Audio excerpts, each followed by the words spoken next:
Coming up on this edition of the Die Hard Den podcast, as always, we continue to tell you something good, positive news and notes from around the Lions organization. Then we go on the ball and defend the den with the Lions depth chart. Seany J and I will break it down for you. Then there's an Our Pride profile on a Lions legend. And this week, Now You Know is back. All this and more coming up on this edition of the Die Hard Den podcast. Here comes the roar.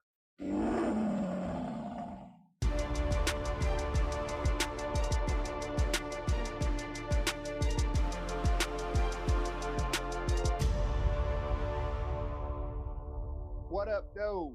It's Kurt Steele, and welcome to the Die Hard Den podcast. And as always, with me is my man, Seany J. So what's up, Lions fans? Today, we have some good things going on. So let's get the show started. As always, it is time to tell me something good. Seany J, tell me something good. Actually, I got three things to say. First of all, we just 2 days away from Lions football finally. Right, yes. right. Against, defending Super Bowl champion New England Patriots. I mean, I know football started, with the Hall of Fame game, but that was kind of boring to me. I can only watch my Lions in preseason. I can't watch any old teams in pre. That's my Lions. Sorry. It's kind of selfish, homerish, but I love watching my Lions in preseason. I understand. I can't watch other teams' rookies. I don't care. And the other two things are good. The Lions recently took Darius Slay off the NFI list, and not football injury list. Hopefully, he just needed a little bit of conditioning, catch up to speed. Hopefully, he's ready to go. I still don't expect him to play too much in his first game. Maybe one or two snaps at best. Nah. I don't see it either. My bad. Me either. Right, that's okay. He doesn't play because we need to save all our weapons, all our best players for the regular season when it really counts. And also, the Lions, they must like what they see in Joe Dahl because they gave him a 2-year extension. I had high hopes for Dahl a few years ago when he was drafted out of Washington State in 2016. It took him a few years to develop, but it happens sometimes. I know we so used to instant gratification. We want to see rookies and college freshmen start balling right away. In the old days, you got a year or two to develop, but nowadays you don't get much time to develop. Hopefully, Dahl's fine. One thing that disappointed me, we can talk about this later, is what does it mean for my main man? I heard he was kind of struggling, which is kind of disappointing. But you also hear you can't take too much in that either because you hear guys who are ripping and tearing up in practice. They do dually squat in a real game. So hopefully Bo will show his toughness and why he should be the starter in the game situation. May not necessarily practice, but in real life games. Because you got practice players, you got prime time game players. There's a difference. That's very true. You are very right. So tell me something good this week. You don't know, Kelly Stafford was not at Allen Park for the beginning of training camp. She was on vacation with the girls. She just actually got back into Michigan a few days ago. And today was her actual first day at Allen Park. Her second day at Allen Park. Today at the entrance of Allen Park, fans stood in line for a while just taking pictures with her and just wanting to meet her and welcome her back and congratulate her on her successful surgery. So big shout outs to the fans at Allen Park for standing in line and welcoming Kelly back into the Pride after her surgery. I'm glad the Lions fans show some class for once. Because they give Stafford a hard time. In our group, a lot of people want to get rid of Stafford, but I'm glad, and they were nice and showed some class toward his wife because, I was concerned. Yeah, I was concerned for her health, and selfishly, I thought if she was ill, that Matt might have to miss a season to take care of his wife. But I'm glad she recovered. I hope she can get back to leading a normal life. She might be able to things she used to do, but she still can live a good life because she was very busy and very active. She may have to slow down a little bit, but I hope she can still do some of the things she's used to doing. Yeah, she's back to training. She's doing some boxing training, and she got some hands on her. She got some speed. So Matt been out trying to crazy. You know what I'm saying? She put them bones on them. But I don't see that happening. Like we always do at this time, it's time to talk about the offense. So we need to go on the ball. On the ball this week, we're going to go over the Lions depth chart. The Lions released their first unofficial depth chart on yesterday. What I'm gonna do is I'm gonna go over the depth chart, and then I want tell me what you think about it there, Shawnee J. I'm gonna go over actually the first two on each position for the offense, and then I'm gonna actually, once you give your commentary, I'm gonna have another depth chart from Lions Wire that actually posted a depth chart of what they actually are seeing in Allen Park, and it has some differences between what they're seeing on the field and what the Lions release. First thing is we look at the offensive side of the ball. They start in a 3 wide receiver set. You have Kenny Galladay, Danny Amendola, and then at left tackle you have Decker. Left guard you have Wiggins, Frank Ragnow at center, Graham Glasgow at right guard, Ricky Wagner at right guard, and then tight end you have Jesse James. The other wide out is Marvin Jones. Quarterback is Matthew Stafford, and the running back with a one-back set is Kerryon Johnson. The second string starts with Jermaine Kearse, then Brandon Powell going to the left tackle with Crosby, Joe Dahl at the left guard. Center is Leo Kalamatangi. That is correct. Ode Adabusi is at right guard. Right tackle is Andrew Donald. The tight end is TJ Hawkinson. Well, on the other wideout is Andy Jones, with Tom Savage being the backup quarterback and CJ Anderson, second string running back. What do you got on those individuals? Any surprises? I'm surprised. Well, like I said, this early. This is the first preseason game. It's very early. Training camp. It's bound to change by the time the season starts. I'm a little surprised that they're going with the outlaw Jesse James started tight end instead of the number one pick, 8th overall, TJ Hawkinson, because Hawkinson, he's got to have a better rookie season than Eric Ebron and Brandon Pettigrew had their rookie seasons to justify the 8th pick, or Lions fans are really going to riot in Allen Park and Ford Field. I mean, because I was surprised. I was hoping it would go a pass rusher 8th pick. They went TJ, and by all accounts, TJ is playing well in practice, in camp. And I'm also surprised that they're starting Kenny Wigginson at left tackle. I mean, he did okay when he started 10 games for this last year. But like I said, he had a low PFF score for his career. So can always go by that scores. But I thought they would go for a young guy like my man Bo, or even Joe Dahl starting guard.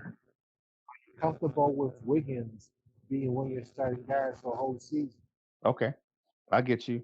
All right, now let's look at what the Lions Wire saying they're seeing on the field.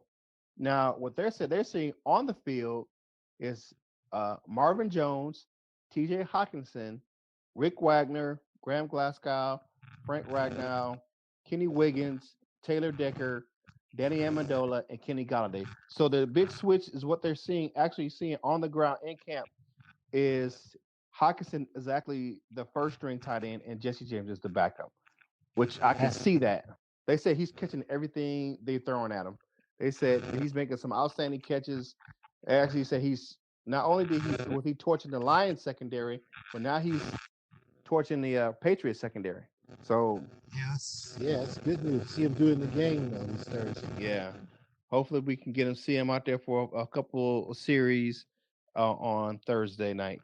So I don't see anything that's really standing out as far as besides the Jesse James listed as the number one tight end on the Lions depth chart on their website. I actually told you that Kenny Wiggins was going to start this year. I told you that. So that's kind of par for the course for me. So I'm not gonna try to jinx Kenny Wiggins and say that I'm the reason why he's starting, because I'm not. If he's playing well in camp and he's showing that he's worth the position, hats off to him. We'll see how things unfold. The one thing that the NFL changed their rule about cut downs. Now it's only one big cut down. It's not like before where you had the gradual cut down. So you went from 90 to 75 or something like that, or whatever it was. So it's just one big cut down. 53 last cut of the season, after preseason ends. Yep. So you got one cut down, and it's everybody out the building. It gives the GMs and the personnel staff more time to evaluate players.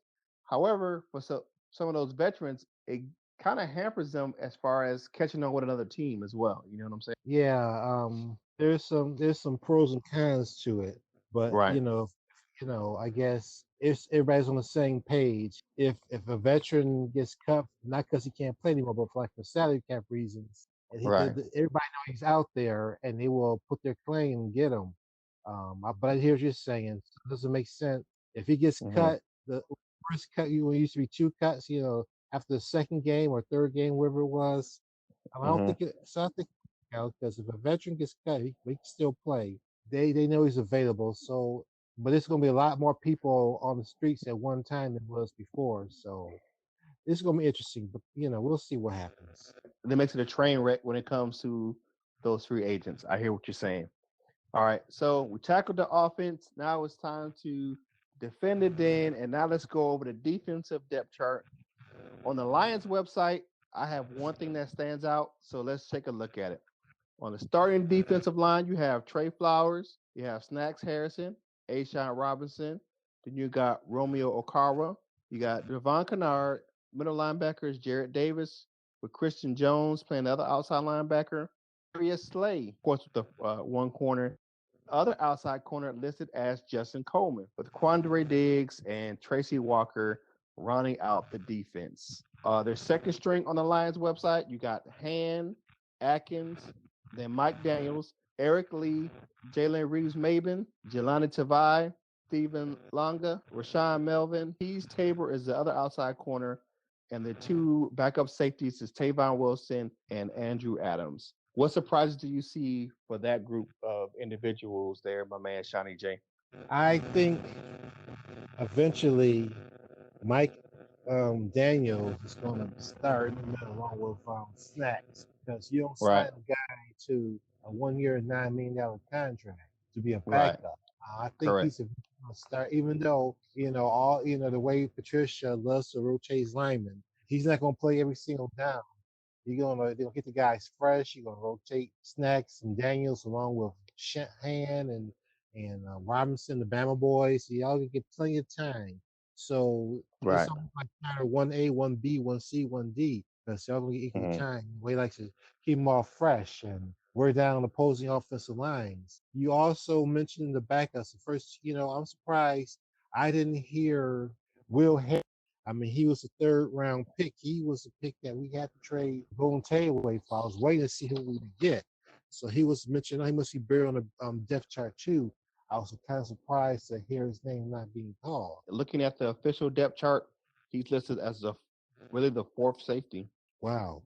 It's unofficial, and I will go over what the guys are seeing from Lions Wire. Shout out to those guys for posting it on Twitter and their site. But I'll go over theirs right now. You were talking about the people that were surprising. Now, going from, left to right, you have Darius Slay, who is backed up by Tease Tabor. So Tease Tabor is right on this one is the second string defensive back out there in the corner. Jack linebacker, you have Devon Kennard, you have Eric Lees backing him up. What they projecting is Mike Daniels is backed up by Asana Robinson, which is kind of backed up by Deshaun Hand. So that's the three technique on one side, and the three technique on the other side is Snacks Harrison, John Atkinson with PJ Johnson backing him up. Defensive end on the other side, you have Trey Flowers, Romeo Okwawa is backing him up. Then you have the nickel corner, which is Justin Coleman, backed up by Jamal Agnew. The other starting cornerback is Rashawn Melvin, backed up by Mani Orurare. So Yeah.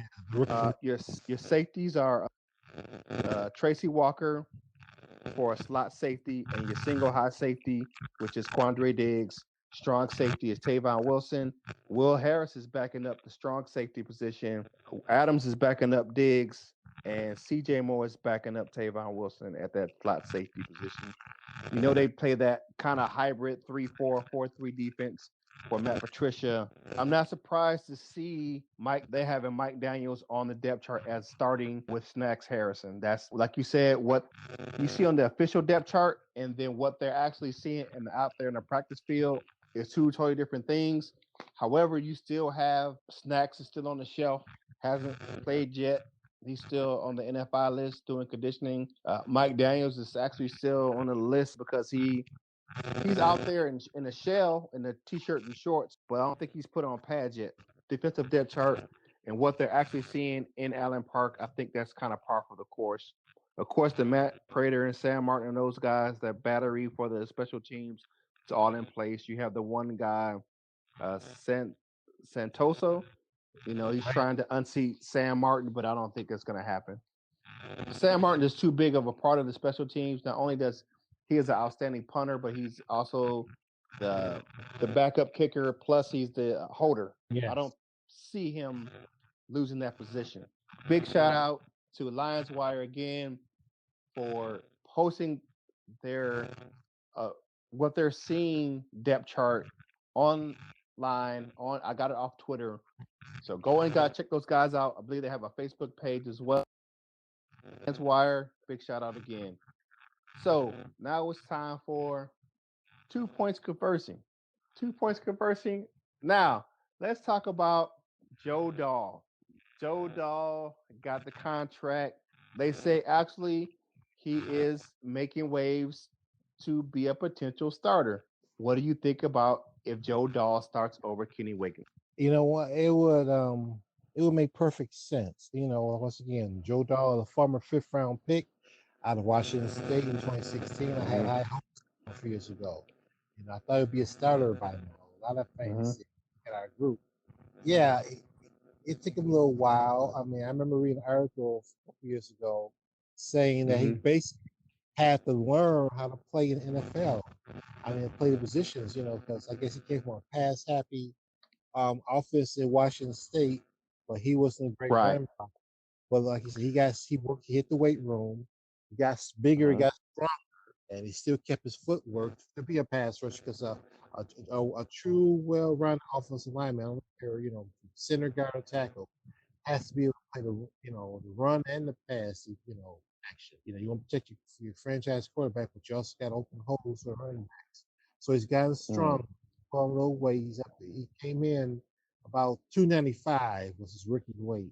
Now he's at about 315 as he hit the weights. I think he's finally figured it out because they gave him an extension. I guess he has. I still got hopes for my old bench muscle, but so yeah, I know you and your man Bo, the love affair hasn't stopped yet. You want Bo to make the squad and to be a starter. I mean, we'll see. Yeah, but like I said, we think about Wiggins. He played, but he was okay last year. But once again, a low career PFF score, is that something that over his head? That PFF score, it being so low with that, is that fair over Kenny or any player? The PFF score? No, we've spoken on this at length before, but do I look at PFF scores? Yes, I do. Pro Football Focus provides a lot of information on players and what they see in the game, but they're just like, what do you call those guys for the Madden rating guys?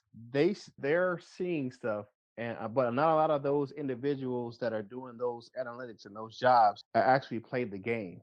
I don't put a lot of emphasis on it. It's part of the puzzle. It doesn't show me everything, so I don't put that much stock in the PFF scores. Now, one thing I want to talk about that happened today is there was actual a scuffle at the Lions and Patriots joint practice, which led to one PJ Johnson getting tossed from practice by Matt Patricia. That's not a good look there, young rookie. Getting tossed out of practice. Yeah, it was a scuffle between the had to break it up, and Patricia rode over on his ATV and tossed him out of practice. And Patricia's not going to just toss anybody out of practice just for GP. He had to have done something wrong. I mean, as disciplined as Matt Patricia is, it definitely had to be something out of the ordinary for him to toss him out of practice. Right. I didn't hear about it. He just told me right now. But some fans, some Lion fans were like this, because they say, hey, this guy is fired up.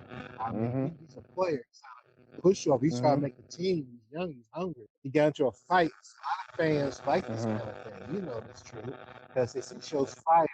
It shows fire. It shows passion. I don't know all the details why he got tossed out of practice, but maybe he'll get some redemption in the game because he's trying to make the team. I think he's a good player, but it's a 7th-round pick. Right. He's not assured to make the team. Plus, he got so many guys ahead of him, like the Bama boys next, and now Mike Daniels. So it's a long shot, but he's fighting tooth and nail. He's letting it all hang out. He's not taking anything for granted. He's trying to make the teams. Like I said, a lot of Lions fans, may see this as a positive thing. That's very true. You can take it with a grain of salt. I mean, stuff happens.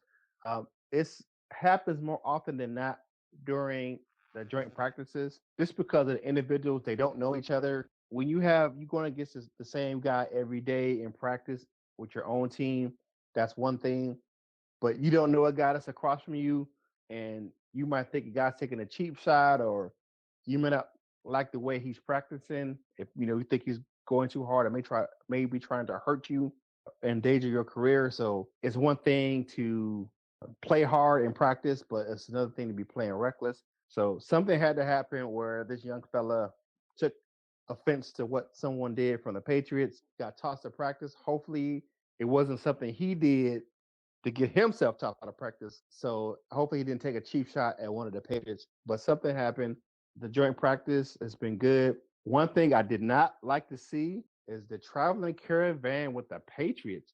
Like the Patriots had like 5 times as much media in the Lions press room than the Lions did. It was ridiculous. Like they were taking over Allen Park. You had them running up and down the new hill as far as the players are concerned. I was like, man, they treat like Allen Park like it's Crossboro West. I mean, They all say they want the Lions wanted this. They invited the pitchers to come practice with them, so they got equal access to the facilities, including the field, the hill, the weight room. Yeah, it's all in good fun. To me, I'm what do you call that? Giving the business, because I know that the Lions front office personnel and the actual coach have strong ties with New England. They're not gonna they were gonna welcome them with open arms regardless. It's because of the fact they have good personal relationships with these individuals in New England. But that's all I have for 2 points conversion. Now it is time to take a break, and when we come back, we will have a all pride profile by one Seany J.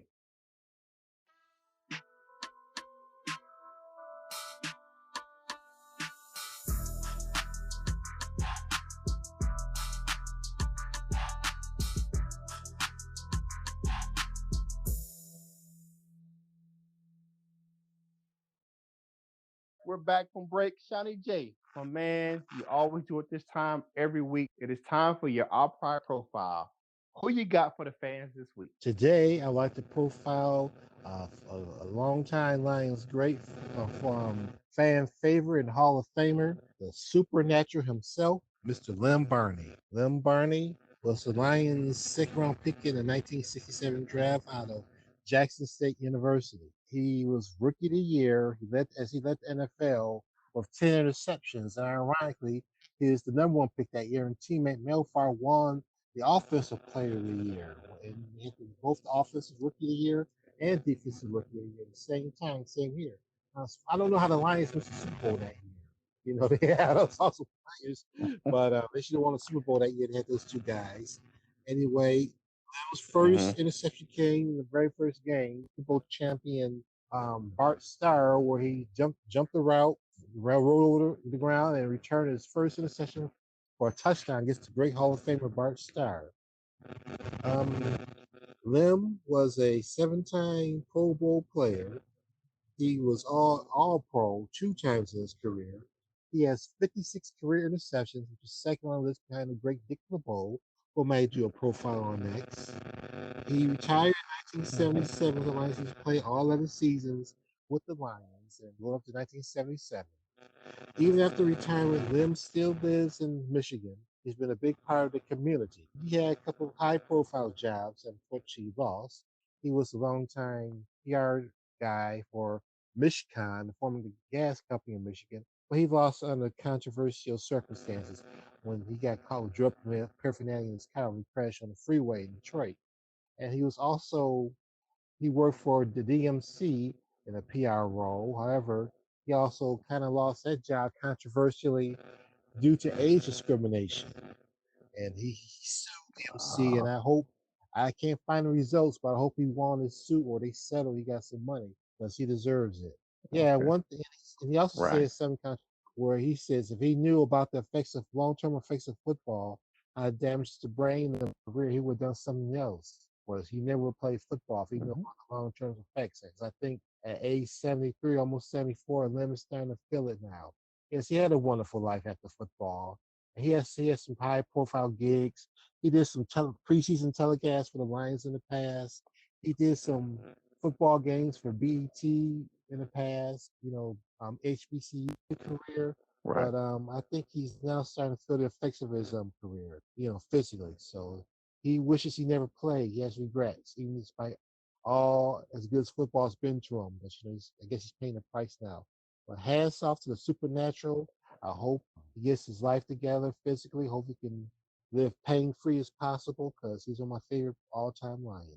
Okay, that's an our profile on the great Lim Barney, the original number 20 for the Lions. And it was a shame, but we got two Hall of Famers with the same number. And if Billy Simmons would have had a longer career, it might have been three. Yes, he should be in that. So good. In there. If Gail Sayers can be in there, so can Billy. Outstanding job again on the Our Pride profile. Now it is time for Now You Know. What up, though? It's Kurt Steele, and welcome to this week's Now You Know. This week, we're going to be talking about intentional grounding. So let's get into it. We're going to break it down for you, explain the rule so you have a better understanding. Intentional grounding is a foul for intentionally grounding if a passer faces an imminent loss of yardage because of pressure from the defense, throws a forward pass without a realistic chance of completion. A realistic chance of completion is defined as a pass that is thrown in the direction of and lands in the vicinity of an originally eligible receiver. Now let's break that down.